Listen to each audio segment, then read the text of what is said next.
Hey, beautiful people. Welcome to the Intersection and ONA podcast. And I'm your host, Rev Derek Terry. I'm on Facebook, Instagram, Twitter, YouTube at Rev Derek Terry. And I'm here in my capacity as the program director for the Open and Affirming Coalition. I am super excited about the show that we have planned for you today, the pod. We have a very amazing guest, my friend, the awesome Reverend Dr. Rebecca Voelkel. Yay! She's an activist, pastor, theologian, professor, author, trainer, movement builder, partner, mother, friend, and that's just to name a few of those identities. We had an amazing conversation that I'm sure it will bless you. I can't wait for you to hear it. I hope that you let us know what you think about it, that you share it, that you rate the podcast.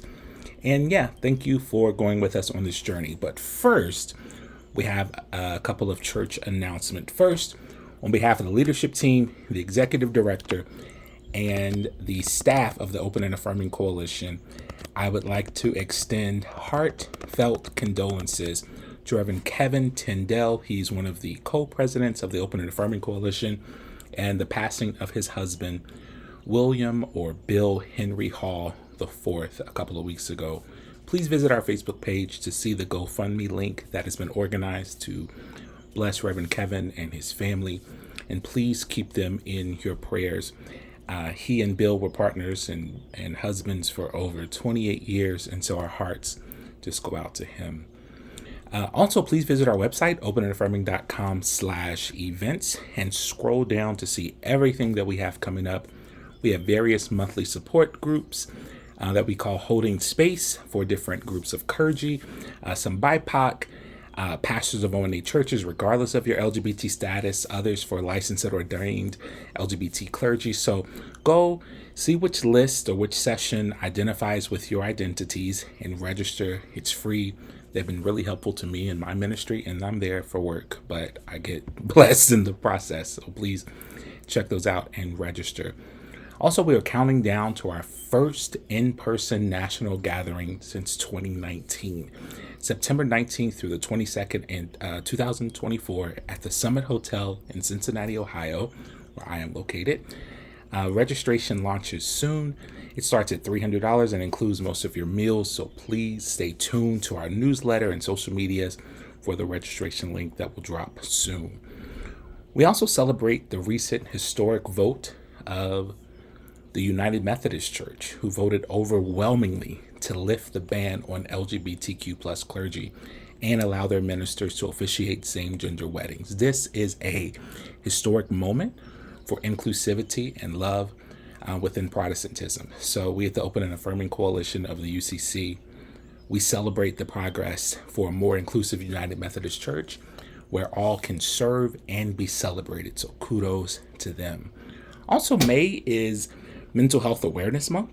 And so if you're listening to this podcast before May 17th, and you work in mental health profession, or you have lived experience managing certain conditions or managing conditions, we would love to welcome you to a panel that we are organizing. We are embarking on a mission to explore the intersection of religion and mental health with our executive director. Please email her at katrina@openandaffirming.org, all spelled out, by May 17th. If you would like to be on that panel, you can get more information also on our Facebook page and Instagram. Lastly, we have new merch. You've heard us talk about it. We've been teasing it for a while. It is now available. Please visit our website, openandaffirming.com, to see new hoodies, long sleeve shirts, short sleeve t-shirts, totes, and soon more. All-inclusive pricing, in other words, shipping is free. Sizes range from extra small to 5XL. Support small minority businesses, support LGBTQ plus own businesses with each item that you purchase. We worked really hard to partner with people who are on brand for our mission and who are supporting the work. We pay fair prices for the merchandise. The quality is amazing. So please, please, please, everything is made to order to reduce waste and overproduction. So it might take a couple of days, but it is well worth it. Please check out our merch and stay tuned for more. So without any further ado, I am super excited about this conversation with Reverend Dr. Rebecca Voelkel, my friend. Let's go. Let's jump in. Awesome. We are here with Reverend Dr. Rebecca Voelkel. This is Reverend Derek Terry, the Open and Affirming Coalition Program Director. And this is our podcast, The Intersection. Yes, the studio audience. Super excited to be here with Rebecca Voelkel, who I heard so much about even before I knew what you look like. When I first started working with the coalition, when I first started doing this work, everybody, do you know Rebecca Voelkel? Do you know Rebecca Voelkel? Do you know her? I'm like, no. And then we met on Zoom. Yeah. And yeah, it's just been really cool to get to know you over the years. So welcome. Thank you. I feel 100% the same about you. So thank you, Reverend Derek. Love to hear that. Love to hear that. So we met in person at Senate. We spent time together at TFAM and check in on each other on the socials and all that good stuff. So it's just awesome. Well, thank you for doing Love, this. thank you, and love following both your ministry and your artistry, Ah, which I know that those are deeply connected to one another. But thank you for all that you are in the world. bless you, bless you, bless you. So one of the first things we always like to ask people is, who are you? What is your faith journey? What are your identities? What would you like to share with all of our followers, all of our listeners about who you are? Even though I feel like a lot of people know you, there are a lot of people who don't, and even those who do. Who is Reverend Dr. Rebecca Voelkel? Hmm. It's such a great question. Well, I am first of all a daughter, granddaughter, partner, mother, friend. I mean, I find myself situated very much deeply in a family of immigrants. My both of my grandparents were Scottish immigrants, and so I identify as a white lesbian pastor, parent, partner, um, and I was born and raised in the United Church of Christ, and both of my parents were UCC pastors. My mom is still living. My dad died about 12 years ago. Um, and so I guess one of my primary identities is also as kind of a church geek. Um, I'm uh, I'm an only child and spent a lot of time um, in Sunday school and youth group and choir um, and my family. My parents came from really different backgrounds. My dad was uh,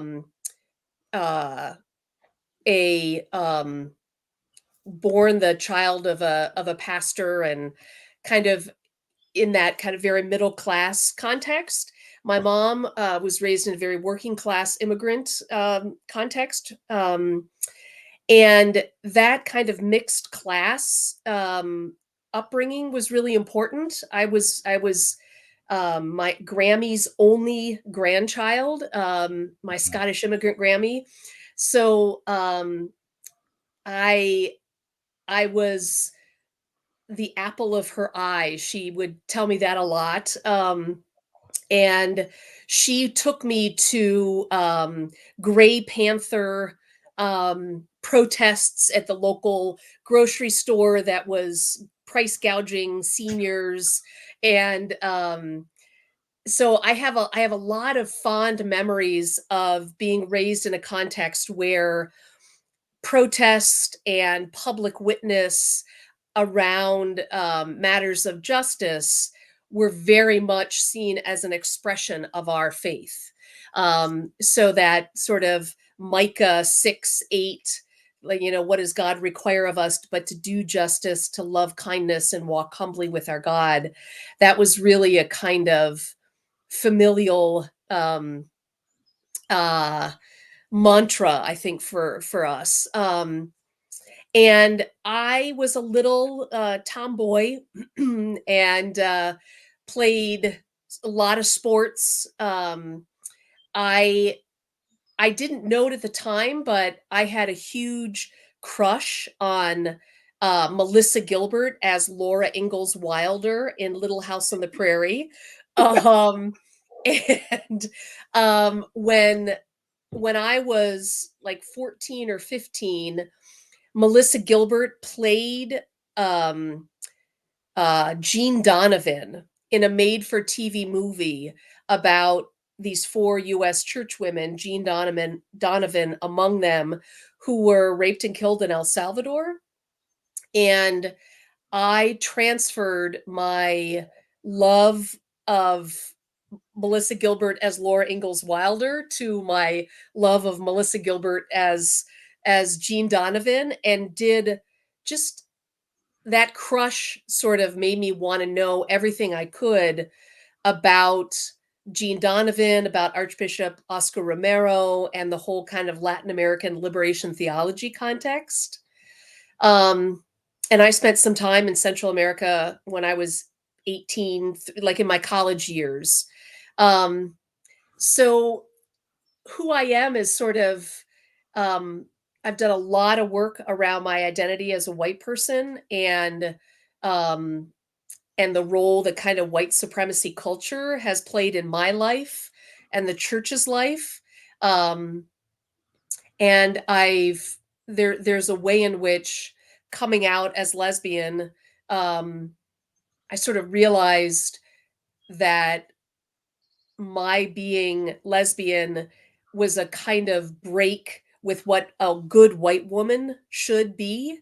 Um, and it sort of set me on a path around how is it that my faith leads me um, to try and embody and in my actions um, be about that Micah 6:8 text. Mm.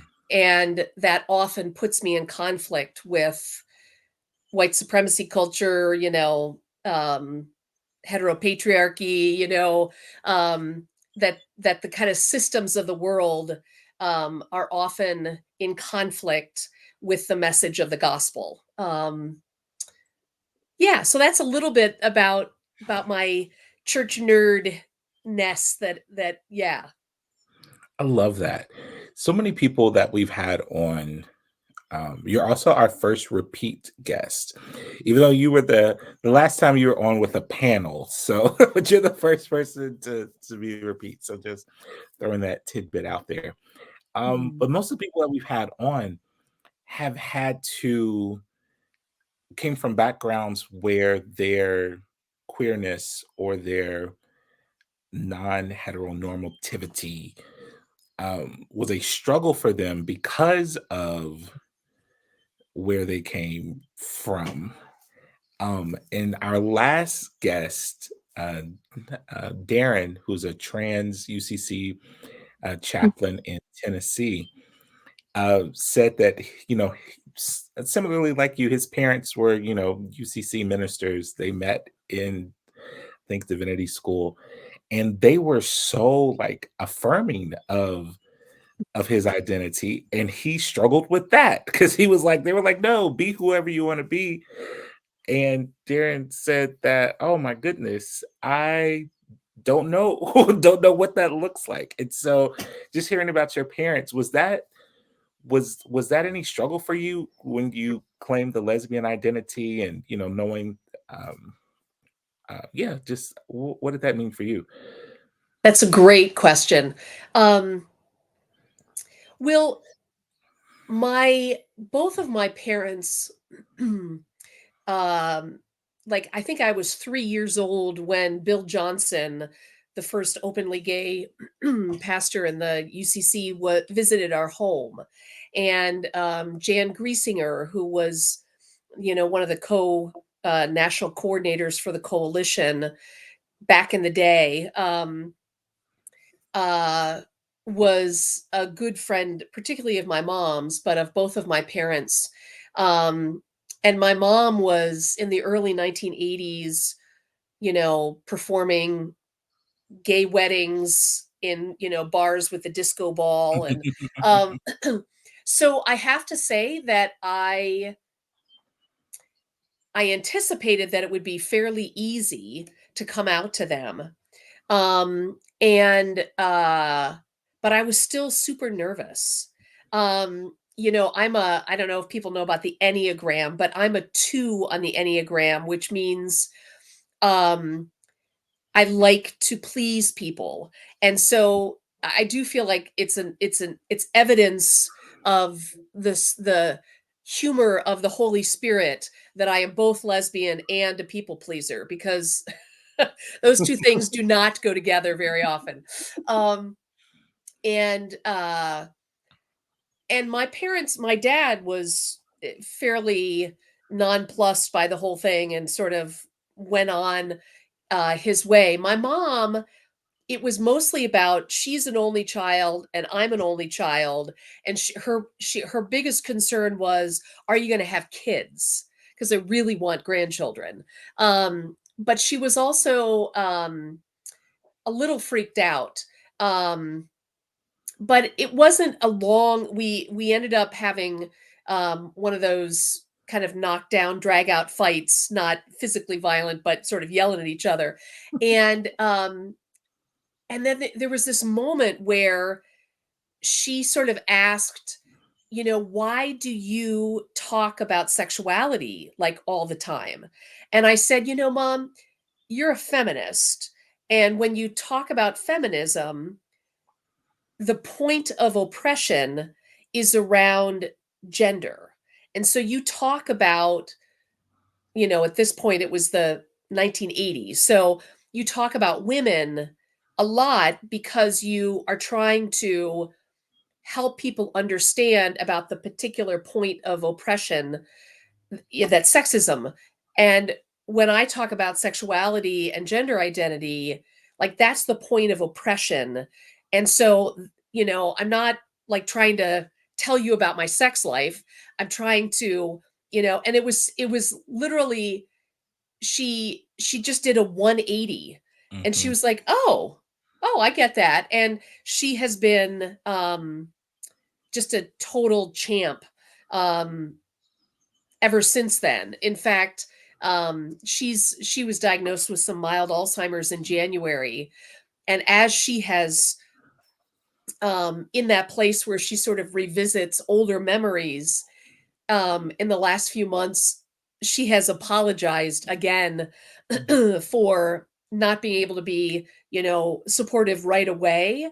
Um, but she really, over the course of my life, has been quite the cheerleader. Yeah.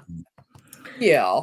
I love that. I was just talking to a friend the other day about the importance of grace with our parents, and I get it, because sometimes people can say and do hurtful things. When I came out to my parents, the first thing they said was, "We don't condone, we don't agree," and I was 30.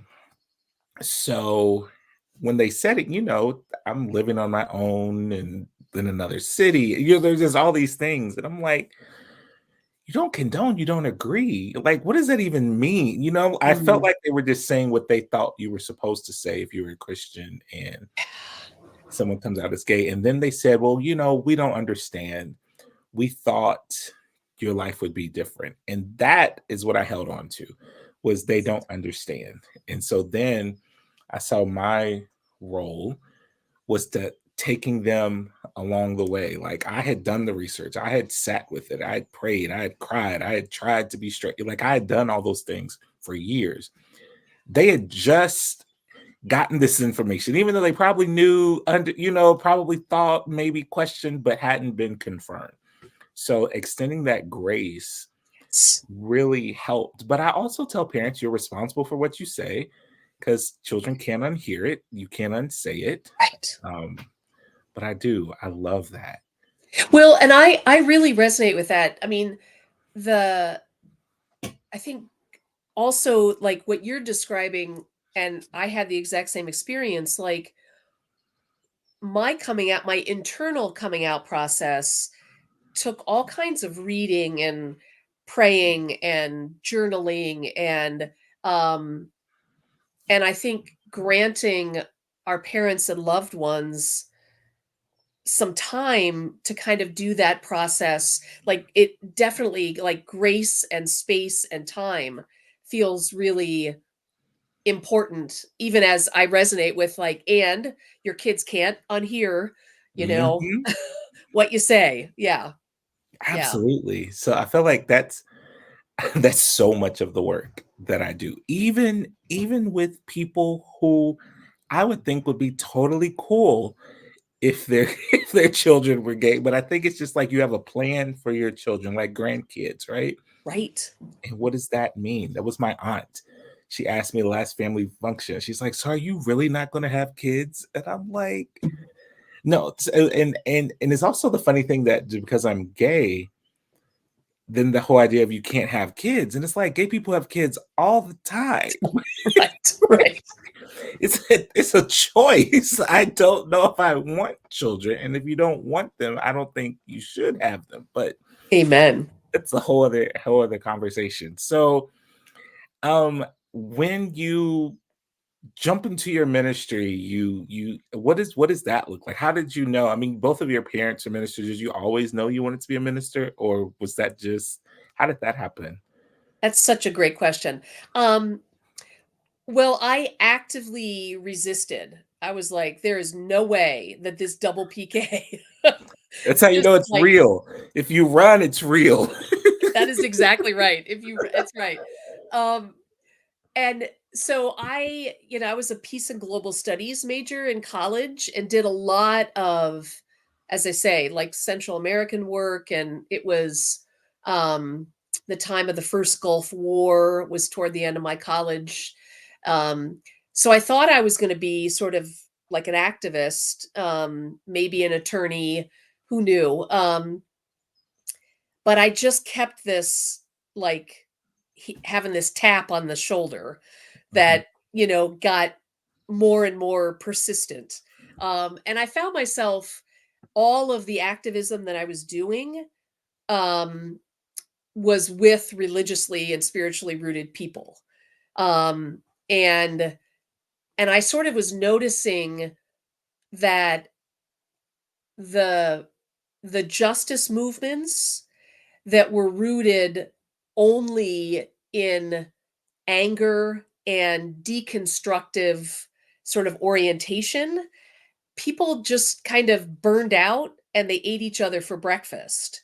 And the the folks who were spiritually rooted and had a constructive agenda, not that, I mean, deconstruction is critically important, but like that's not the end game, like a positive vision of how another world is possible, like that like a positive dream. I noticed that it was the spiritually and religiously rooted activists and movements that, so yeah, I went to work at the Center for the Prevention of Sexual and Domestic Violence, which is now the Faith Trust Institute, kind of. And it was there that I um, finally stopped my resistance to the call and went to seminary. Yeah, Love that. And that's I always tell people if you run, it's real. Like I like that. the people who run to it, like I feel like it's for the wrong reason. Like there are Hmm. people who think, and I talk to people, they think that being a pastor, being a minister means writing, preaching sermons, everyone's listening to you, get to dress up, you get the title, you Yeah. get they think you get respect from everyone. Like there are all these things that people think. And I had in my the last denomination I was in, the denomination I grew up in, the African Methodist Episcopal Church, AME Church. There was a minister who was on staff up for ordination, and you have to write why you want to be ordained, or like as you going through the process. And she said people will respect you more if you have the title, and I said no, they won't. No, they will not. And so yeah, so I love that running builds endurance. It's just it's part of it.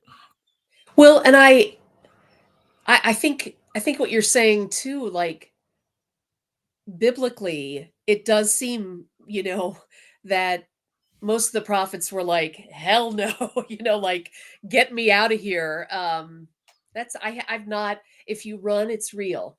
I'm gonna hold on to that. That's some good, that'll preach, my friend. So when Rebecca shows up to minister, and that doesn't necessarily mean behind a pulpit, but when when you show up to minister and you bring that totality of who you are, how do you deal with that negativity Hmm. or the difficulty, even in progressive spaces, even in UCC spaces? We're not a perfect denomination. So how do you reconcile that call with the burden of the work? That's a really, really good question. Um, well, then let me say that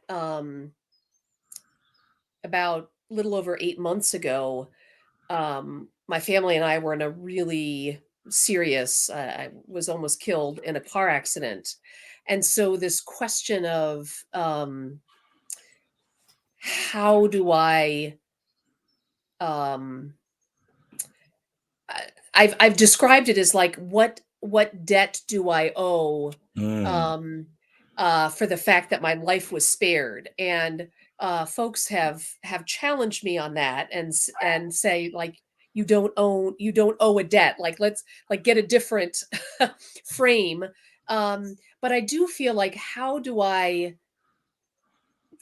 live in gratitude and authenticity and fullness, um, given the fact that I feel very, very palpably aware that the gift of life is fleeting and it could be gone tomorrow. Um,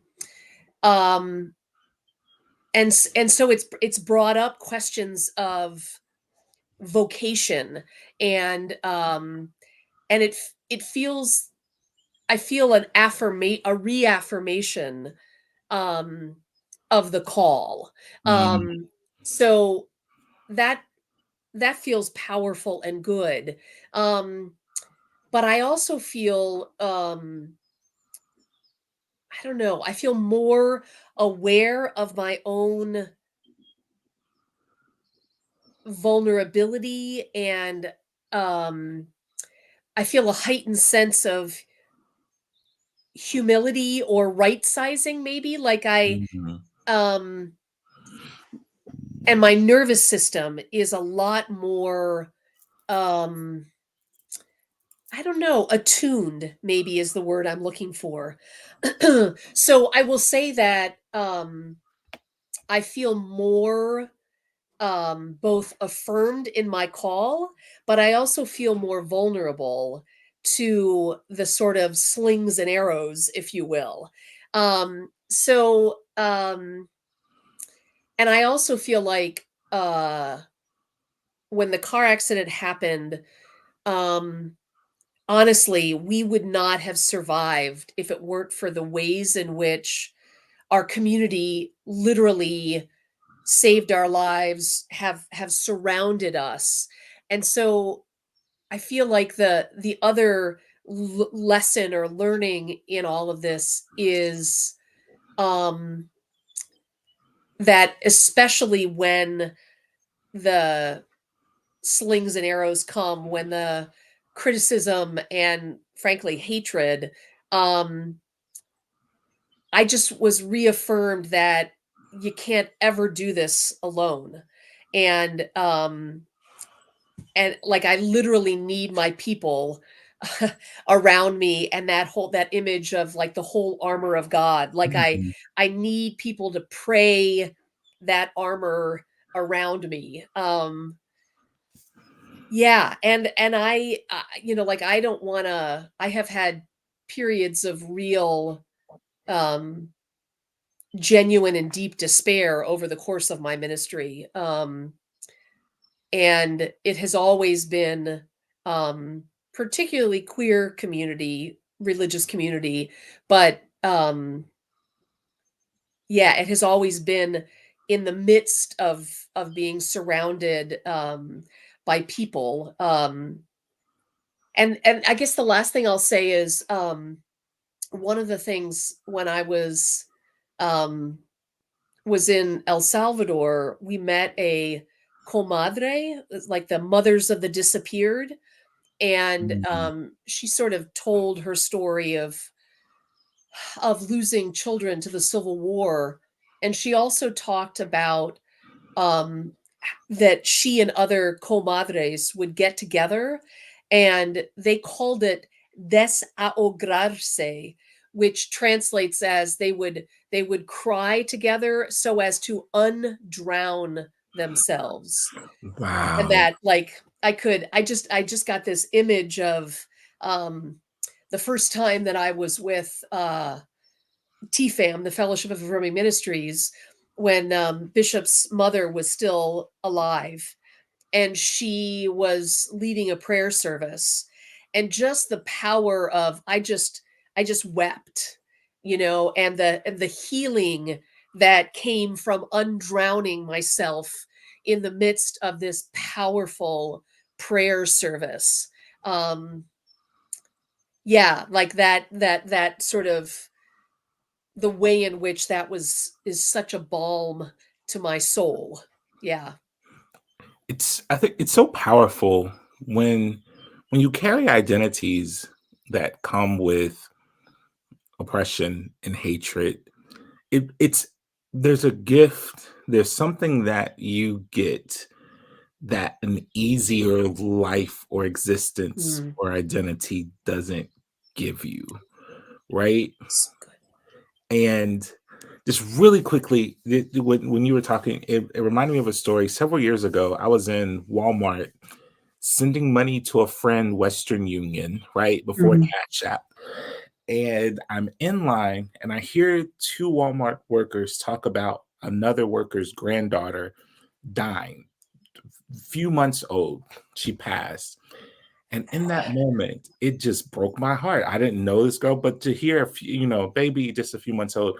So I stopped, I said a prayer to myself, did the thing, went on about my business. I'm checking the voicemail at the church a couple days later, and there's someone calling from Children's Hospital saying that there's a baby that has passed, and they're looking for a minister to come to help the parents who are young. They're like early 20s. I mean, like 19, 20, to plan a service. And she says, I grew up UCC. I don't go to church. Your website seems pretty cool. So I'm just calling people. And I call her back. Yes, I'll meet with them. We won't charge anything. We go through this. And they're sitting there talking, and I'm talking to the mother and the father. And I asked them, do one of your parents work at Walmart? And the father says, my mother works at Walmart. And he says the Walmart. And I said, oh my goodness, I didn't even tell them the connection. But I had a singer from my church. She took off from work because I said they're going to need music, and we planned the music, and the casket was tiny. She looked like a little doll. It was one of the most difficult things that I ever had to do, but it brought me such joy to Mhm. know that God had given me the skills to do that, and to go to this funeral, and to have this moment, and to bring comfort, and And I always think like my life, those like there's certain Mm. things that prepared. I always say like seminary doesn't prepare you for certain things. There's stuff that's happened at church, and I'm like, what in the world? But like I have no idea what to do. Right, But right. you lean on God, you do these things. And so just hearing you share, it's like it that's what it's all about. It's we stay aware, we stay present, we stay vigilant, and God guides, even when it's just inch by inch. I remember when I saw you that car accident. It was Labor Day weekend, I think. Is that about? Yes, it was. Yep. Yeah, it was just like it was all of, I follow a million UCC people, so it's everywhere. And I had just seen you a few months before at the meeting, and it was really humbling for the rest of us. So I can only imagine Mm. what that would be like for you. Like there are those moments that are life change. They can't help but be life changing, right? Yeah, yeah, yeah. Absolutely. Well, and I feel like you're describing like the I feel like I am drawn to worship and and drawn to people who have had experiences of oppression or personal tragedy. There's a way in which when life has been, oh, I want to be careful how I want to be careful how I say this, but when faith is something that is practiced for an hour and a half on a Sunday morning, there's just a different quality to faith than when faith is necessary for your survival. Absolutely. Yeah, yeah. And I think about like those times in my life when my faith has deepened have been as it has been necessary for my survival. And certainly these last 8 months, like I'm still figuring out how to metabolize it, but yeah, I know that I would not be healing. I may not even be alive were it not for my faith and for this incredible faith community around me. Yeah. Yeah. It's so important. We know that the church is an institution as it has stood. Any denomination is shrinking. And and I think sometimes when I talk to people about this, they think that because I'm a pastor, I have a loaded kind of ulterior motives when I talk about this. But I know that my faith, and not just my faith, but the friendships, the community. I grew up in the church. When you said church nerd, that was me playing the piano over the youth group, like all these things. Like those people, some of those people I still talk to, text every day, that we grew up in church together. We went to camp together. We did all the youth things together in my former denomination. And when I tell people that it was my relationship with God, my faith, my culture of faith that saved my life, I'm not being dramatic. Like there was a time where I was literally praying to God that I didn't wake up. Like that despair, like it was just so heavy. But it was all the scriptures that I learned growing up, all the songs that I learned growing up, all those things.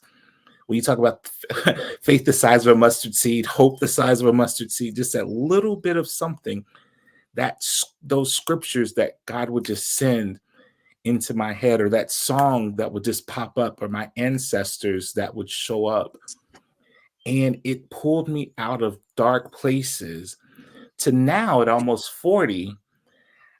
It's not it's not always it's not a happenstance like it used to be. Like when I felt myself sinking there, I can sit and I can go to that place where only God and I occupy, Mm. and I can draw that forth, and I can pray that forth, and I know who to call, who not to call, who to talk to, what to listen to, what to do. That may not change the situation, but it introduces hope and peace Mm, of mm, to the situation.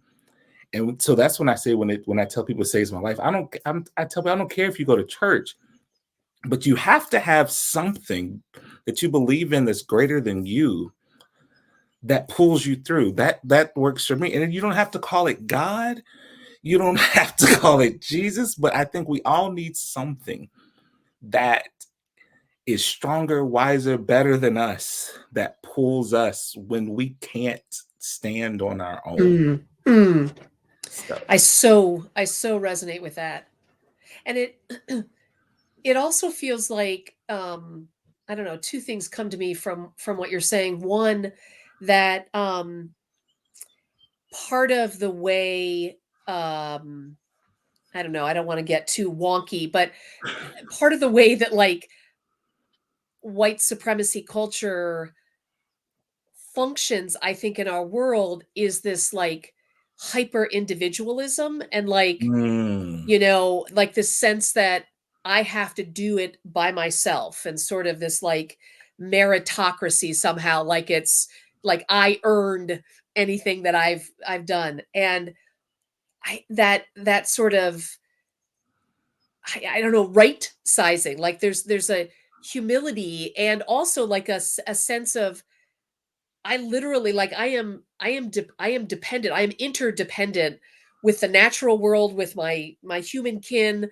like um and I feel like, faith helps give you perspective that sort of sense of individualism is a lie. I mean, it just is it's a lie. Um but the other thing that came to me is that I don't know, it feels, I mean, I think one of the things that's so hard about particularly Christianity is the fact that the source of my deepest survival is also the distortion of Christianity mhm. is the source of religious abuse, and that like that's complicated, Yeah.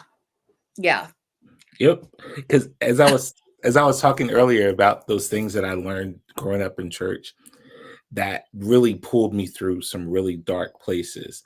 Some of the dark places that they pulled me through were from the very same institution that gave me those tools. But I always remember that the master and the slave did not worship the same God. Mm.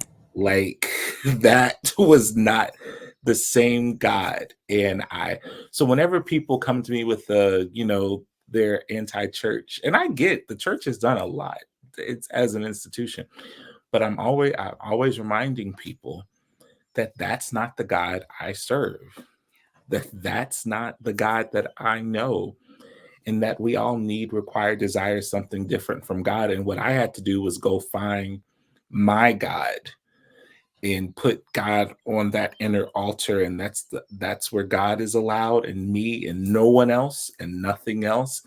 And I don't let anyone take that away from me. I don't argue with Mm. people about what the Bible says.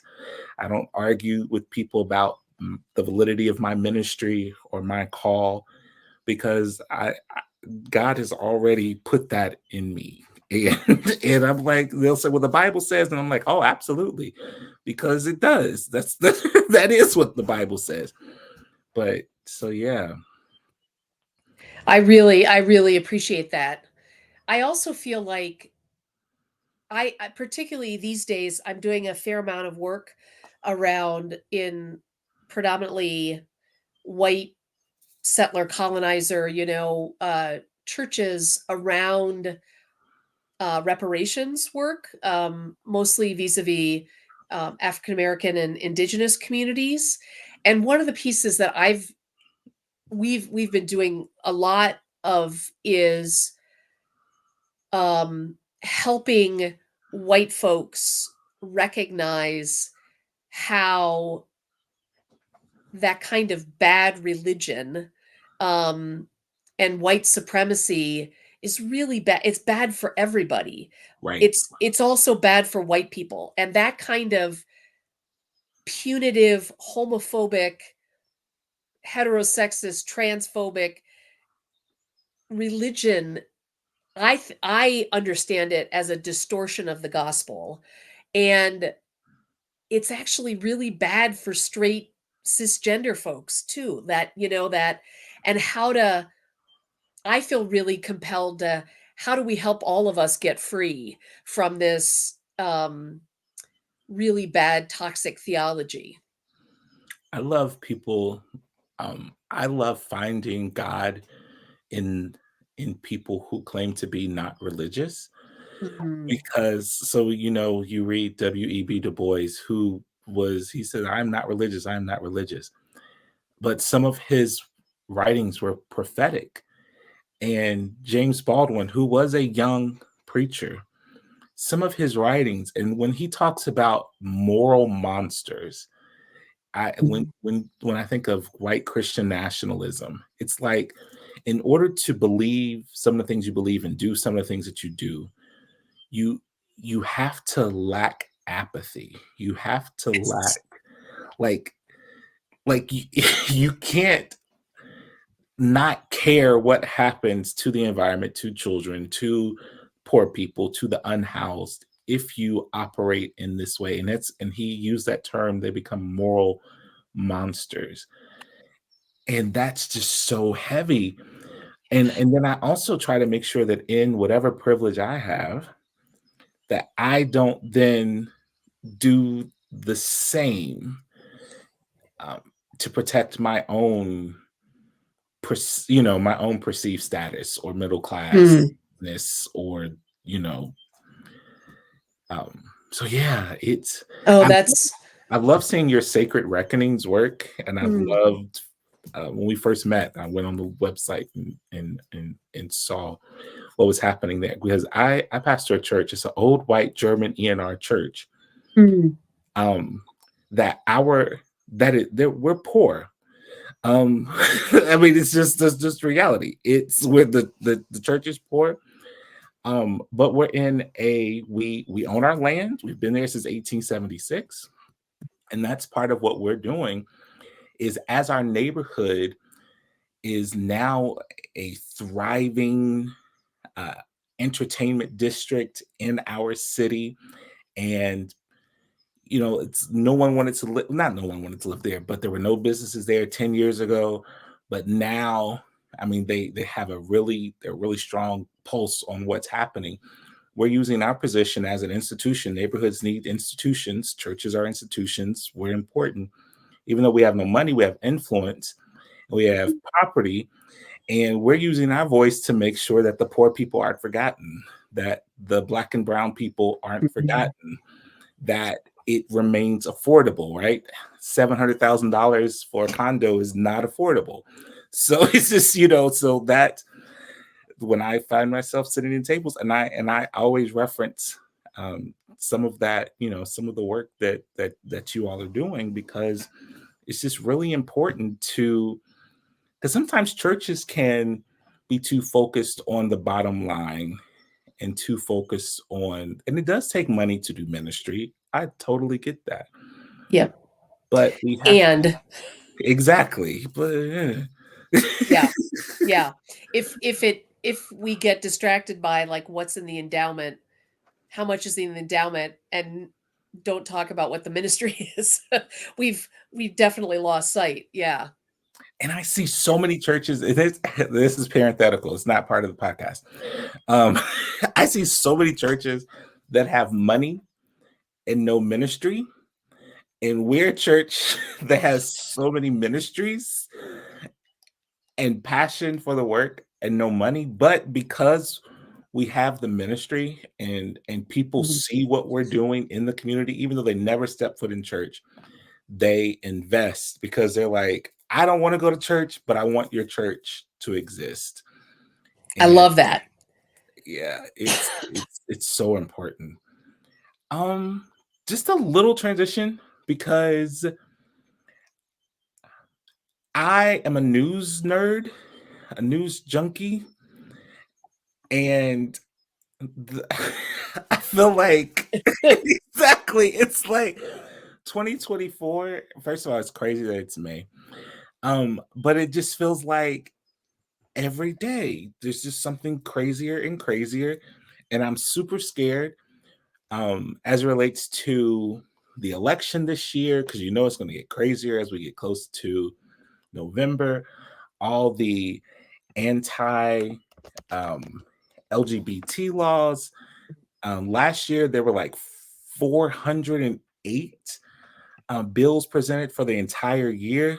This year, there's already been 550, and we're just in May, and 40 something of them have passed. The very first one passed in Ohio, which is the headquarters of the United Church of Christ, the headquarters of the Open and Affirming Coalition. So, what say you to our faith, and not only our faith, but our walk, our work in this season? And that's not even talking about what's happening globally. Um, what is your prophetic voice for us today? Well, it's such a great question. I might after I share, I might turn the question back to you. Um, but I feel like I don't know. I just am working on a sermon about that is from the one of the uh, few verses from the first chapter in Mark, and how Jesus sort of announces his ministry as being about exorcism and healing. And I you know, particularly as a queer person, I get a little nervous when I see exorcism because of how abusively it has been used, particularly to us. Um, but also to minority religious communities. And um, but I really like Ched Myers has a really lovely commentary called "Binding the Strong Man," and he convinces me that, you know, exorcism is Jesus's um and it's mostly sort of exorcising empire out of, you know, Mm, symbolically exorcising empire out of people. And so he really sees it as the call to be about deconstruction of empire. And at the same time, this ministry of healing, which is often a restoration of people back into community. And so I don't know, I feel like the task at this moment is really, how do we um how do we stand firm in our resistance and dismantling of systems of oppression, but not out of a place of bitterness and mm, anger. Like how like I'm not saying like I've got it figured out, because I yeah. hit that angry emoji on so many things. But and then, and how are we about the the rooting ourselves in love and trying to call people in, and the connective communal healing ministry. And I actually think it goes back to kind of what we were just saying earlier about one of the things that I feel like sort of the doctrine of discovery and white supremacy culture and does, and that it's very present in a lot of white nationalism, white Christian nationalism, is this demand for cutting off empathy. Mm, That, you know, the only way that white folks picnic at a lynching or participate in massacre of indigenous folks, or like that act of dehumanizing other human beings, requires a cutting off of empathy. But I don't like, for me the metaphor is that that same sort of space in our guts that allow us to empathize with other human beings is the same place that our connection to spirit and God resides. And I think if you cut off the empathy to other human beings, you're also cutting off your own connection with God and Mm, spirit and your own humanity. And so I don't know, I feel like, at least for myself and what I'm grappling with my congregants with, is how do we do the good deconstructive resistant, let's keep being clear about resisting empire and fascism and white nationalism, but not out of a place of disconnected hatred and violence, but instead staying grounded in love and in connecting with one another. um yeah. So how mm. would you answer that question? You know, I bet every day, all day, I have different answers. But Mm, that's the first thing is something that I've been working on for a few years now is self care. mm, And self care, and it's. I feel like as a clergy person, and not just as a clergy person, but just as a the way I was raised is sometimes we are taught to sacrifice our comfort and sanity always for other people. And then sometimes I feel guilty because there's so many crazy things going on in the world. And here I am watching RuPaul's Drag Race in my slippers. Like I'm not, doing the thing. But just to be, the first thing really is to put my oxygen mask on, to take care of myself, to not allow the news to consume my sanity. mm, And um, yeah, because I am very working class clergy, like so many people, right? Like I pastor a really small church, and so I have to have 3 or 4 different streams of income just to, like, pay everything and put up, like, some savings. It's like there's right. yeah, there's no, like I'm like, "Oh, man, when's the last time I had a vacation?" So there's all these things that it's that constant struggle of, "Man, I'm poor, but man, there are people more poor than me, but you still have to take care of yourself." And so that taking care of self. And then 2, if we talk about for the faith community, I'm a firm believer in getting out of our churches, Mm, um, like getting out, and not just out of our churches, but out of institutions, like out of the safety of institutions. And not saying that institutions aren't important, because churches and colleges and all these things are awesome spaces.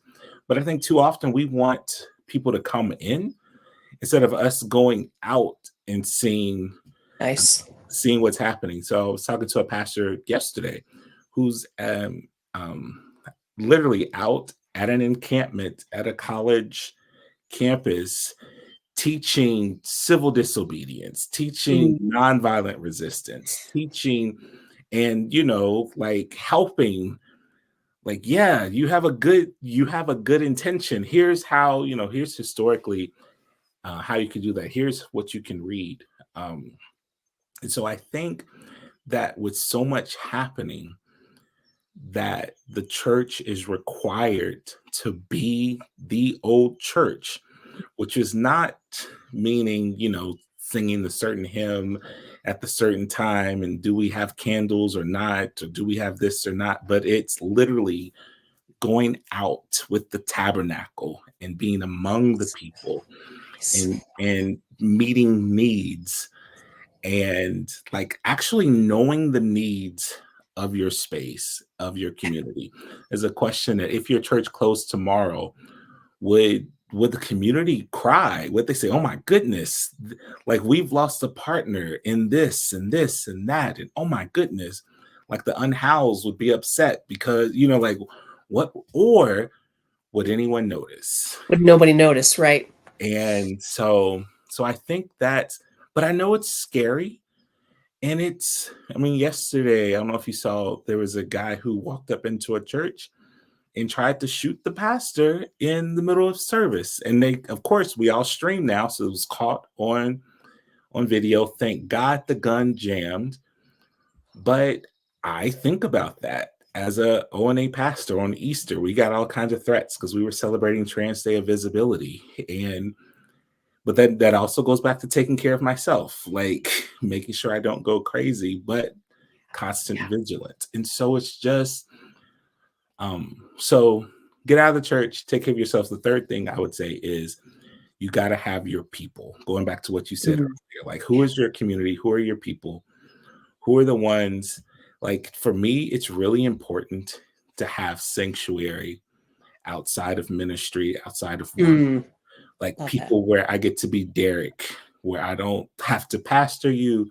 I don't have to like, we can just like, I want to decompress. I want to, because I remember in the past, dating people who wanted to date a minister and they always wanted to talk about church and what are we going to wear? And I'm like, I don't need that. I need like chill. Let's just let's get Yes. pizza and wings and again that goes back to that self-care thing. And so all of that just really opening up spaces and I think dialogue, but not just dialogue. Sometimes I love the UCC, but sometimes we can get really caught up in like uh really intellectualizing Yeah. Nice.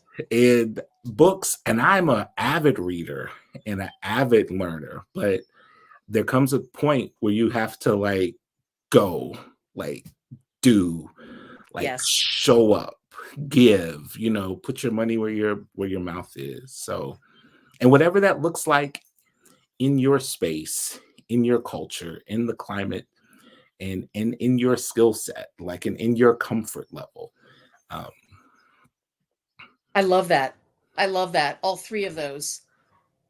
The one thing I think about, particularly your piece about, um, I I just was at the Freedom Rising conference, mm, and uh Cole Arthur Riley, who did Black Liturgies, mhm, um, spoke. Oh my gosh, she was incredible. And she started out with the clearing, Baby Suggs Holy from Beloved. yes, And she she talked a lot about, and I think it's the best of queer theology as well, like taking care of your black queer self, working class self, is revolutionary. yes, In a, out yonder they would rather, harm yourself.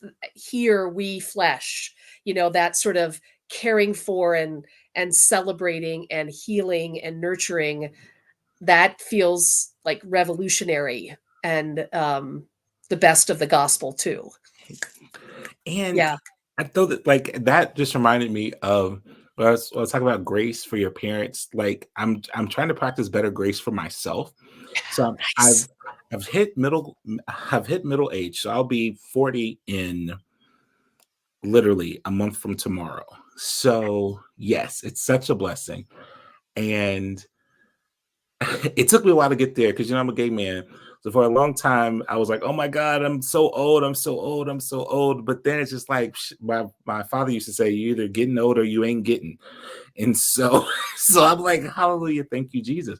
But like that grace piece, um, we live in a capitalistic society, and so we measure success by what we have. And when I was in high school, I got all the awards, super smart, I was biochemistry, molecular biology major. I wanted to be a doctor, got my master's in biochem and didn't want to go to medical school. I got in, but I was like, this is not for me. So I went Mm. this other way of pastoring. And so I look at so many of my friends or so many people that will ask, and I have lots of degrees.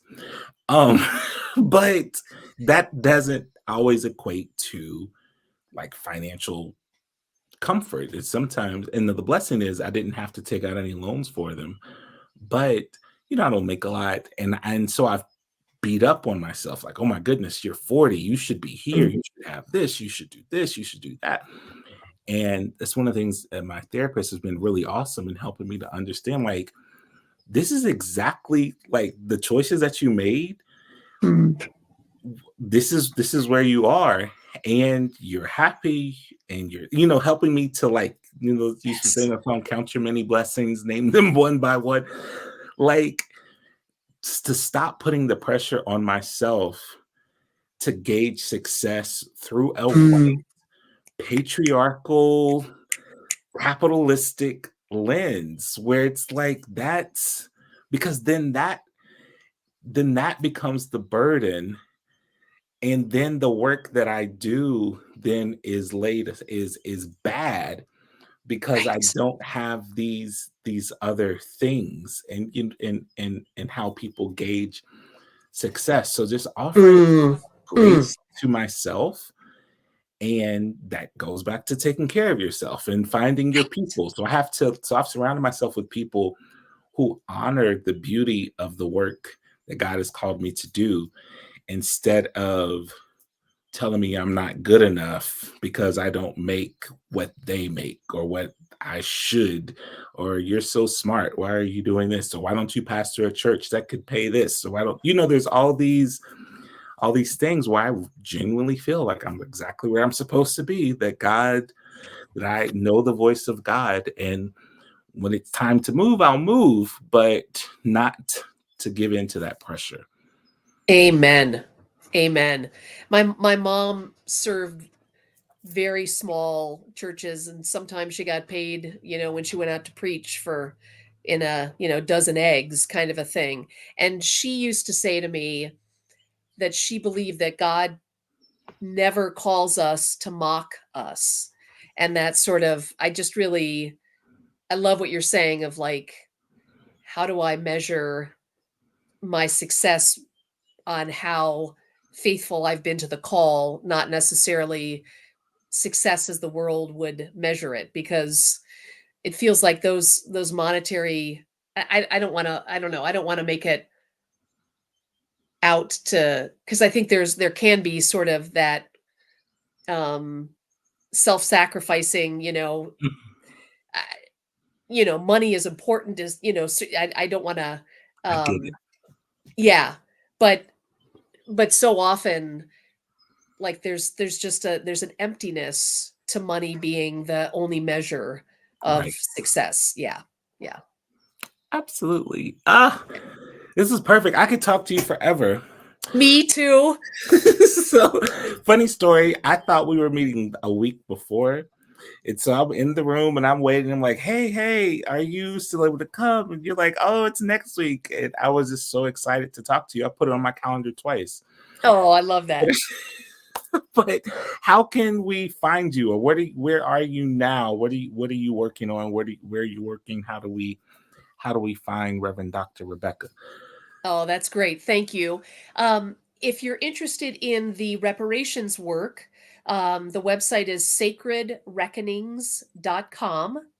And that the congregational guide called Sacred Reckonings: White Settler Colonizer Churches Doing the Work of Reparation is available for free download at sacredreckonings.com. And I do have a little personal professional website that's very I don't want to mock myself, but I'm mocking myself. It's available at Reverend Dr. Rebecca M. Voelkel.com. So those are the two places you can find me. Awesome. Thank you so much for doing this. I'm so glad that you are healing, and I'm so grateful for your friendship and your ministry. And thank you for lending your voice, and encouraging all of us. And we're just going to keep on doing the good work that God has called us to do, and we're not going to get weary. Well, honestly, thank you, Reverend Derek, for your fabulous, brilliant, artistic, powerful ministry. I am grateful to be in doing the sacred troublemaking that we get to do together. That's something Yeah. else I would tell people to do. Create whatever your creative outlet is. Write, sing, write songs. The movement needs voice and needs art. So thank you, thank you, thank Amen. you. Take Thank you. care. Thank you. You too.